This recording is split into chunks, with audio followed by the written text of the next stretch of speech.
இயேசு கொல்கதா எனப்படும் மண்டை ஓட்டு இடத்துக்கு தம் சிலுவையை சுமந்தபடியே வந்து சேர்ந்தார்.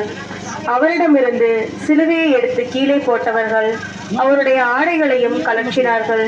தமக்கென்று எதையும் வைத்துக் கொள்ளாத இயேசு தம் ஆடைகளையும் கொடுத்து விட்டார். ஆனால் அந்த சிலுவை மட்டுமே அவருக்கு உரியதாய் இருந்தது. கைது செய்யப்பட்ட நேரம் தொடங்கி அவமானப்படுத்தப்பட்ட இயேசு, அடித்து இழுத்து வரப்பட்ட இயேசு இப்போது தம் உடைமைகளையும் உடலையும் எல்லாவற்றையும் கொடுத்து விட்டார்.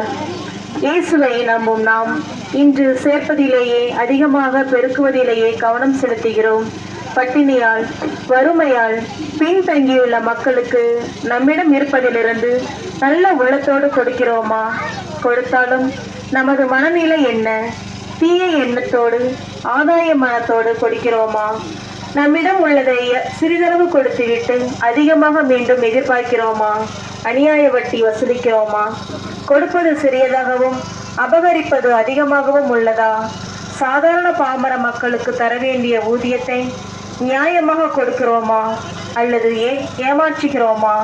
அவமானம், துன்பம், இகழ்ச்சி, நெருக்கடி தந்த படை வீரர்களுக்கு தம் உடைமையாக கடைசியில் வைத்திருந்த அங்கேயும் கொடுத்துவிட்ட இயேசு கணக்கு பார்க்கவில்லை.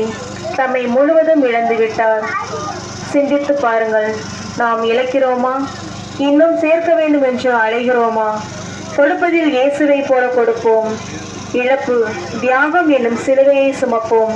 தனியாக அல்ல, இயேசுவோடு சுமக்க வாருங்கள். எங்கள் பேர் இரக்கமாயிரும் ஆண்டவரே, எங்கள் பேர் இரக்கமாயிரும்.